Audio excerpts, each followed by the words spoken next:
दोस्तों जय हिंद। जिन लोगों को अपने पुरुष होने का गुमान होता है उनके लिए बहुत बड़ा तमाचा है तीन महिलाएं।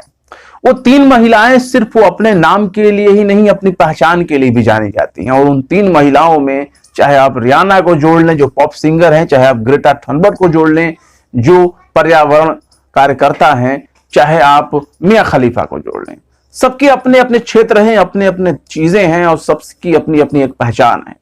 लेकिन एक पहचान इनके साथ सबसे कॉमन रही और वो है किसानों का आंदोलन। किसानों के आंदोलन ने हर वो चीज दिखाई कि भाई हमारे आंदोलन में बोलने वाले में सिर्फ पत्रकार ही नहीं है, सिर्फ समाज सेवी ही नहीं है, बल्कि दुनिया भर से लोग शामिल हो रहे हैं और उसमें दिखाने की कोशिश कर रहे हैं कि हम किसानों के साथ हैं, चाहे भले ही वो ट्वीट क्यों ना हो।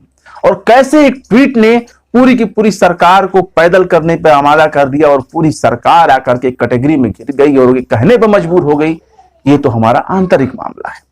लेकिन सवाल यह है कि आंतरिक मामला आप किन किन चीजों को करेंगे। क्या आंतरिक मामला किसी को दबा देना हो जाता है? क्या आंतरिक मामला किसी की आवाज को चुप करा देना आंतरिक मामला होता है? तो नहीं। आंतरिक मामला वो हर मामला है जिसका दूसरे देशों से संबंध नहीं होना चाहिए। लेकिन जब बात किसानों की आती है, बात मानवाधिकार कार्यकर्ताओं पे आती है, या बात जब मानव के अधिकार की आती है, ह्यूमन राइट की आती है, तो हम ये बात कहकर पल्ला नहीं झाड़ सकते कि ये मामला तो हमारा आंतरिक मामला है। तो सवाल ये है कि जो अब तक विदेशों में जो जो मामले घटते रहे हैं उसमें भी भारत ने बोला, हमारे देश ने बोला। और सवाल ये है कि जब हम भी दूसरों के मामले बोलते हैं तो वो क्या उनका आंतरिक मामला नहीं होता? तो हाथी के दांत खाने की और दिखाने की और ऐसा नहीं होना चाहिए। भारत में ऐसा कभी नहीं था।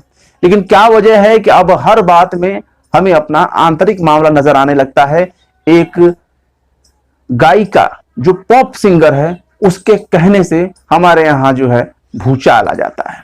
और क्या भूचाल आता है वो तो आप जानते ही हैं। लेकिन जिस तरह से ग्रेटा थनबर्ग हो, चाहे पॉप सिंगर रियाना हो, उनके खिलाफ जो है कुछ संगठनों के जरिए जो है बाकायदा प्रदर्शन किया गया।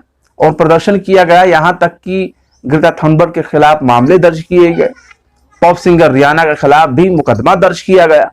तो अब सवाल यह है कि जब आप इस तरह से लोगों को टारगेट करेंगे तो उसका जवाब कहां मिलेगा? इसी लोकतंत्र में, और इसी लोकतंत्र को मानने वाले ही करेंगे। अब जवाब दर्ज किया गया है कि किस तरह से जवाब दिया जाए, तो उसको जवाब में उद्धव ठाकरे की सरकार सामने आई है। और उद्धव ने वो काम कर दिया है जिसे हम कहते हैं नहले पर दहला।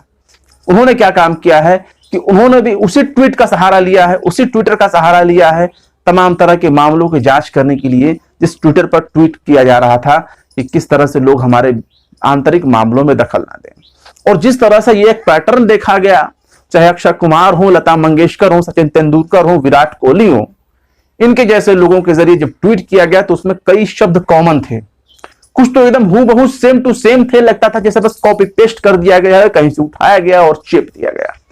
तो अब सवाल है कि आखिर इन पर कौन सा दबाव डाला गया, ये कौन सी साजिश के शिकार थे?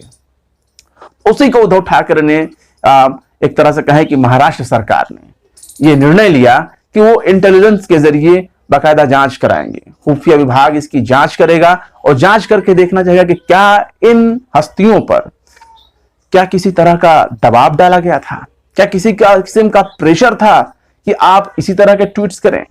कुछ खबर हम आपको बता देते हैं, ये बाकायदा हिंदुस्तान ने लिखा है।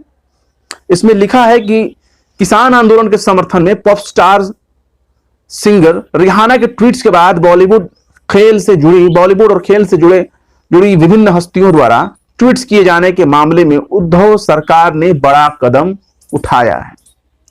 महाराष्ट्र सरकार ने इन सेलिब्रिटीज द्वारा ट्वीट्स किए जाने को लेकर के जांच के आदेश दिए हैं। पिछले दिनों विदेश मंत्रालय द्वारा प्रतिक्रिया दिए जाने के बाद बॉलीवुड एक्टर अक्षय कुमार, अजय देवगन, लता मंगेशकर, क्रिकेटर जो है सचिन तेंदुलकर समेत कई हस्तियों ने ट्वीट्स किए थे। इन ट्वीट्स में जो ट्वीट्स किए गए उसमें क्या कॉमन चीजें हैं? India together, India against propaganda hashtag लगाए गए। और सचिन तेंदुलकर और लता मंगेशकर तो बाकायदा भारत रत्न है। अब महाराष्ट्र सरकार जो है ये उन्होंने डिसीजन लिया है कि इन ट्वीट्स की जो है इंटेलिजेंस विभाग जांच करेगी। इन ट्वीट्स की शिकायत कांग्रेस ने की थी और आरोप लगाया कि ज्यादातर ट्वीट्स एक ही पैटर्न पर हैं और जो राज्य के गृह मंत्री हैं अनिल देशमुख, उन्होंने जो है इसके लिए जो है आदेश दिया है और ये मामला अब चलेगा काफी लंबा।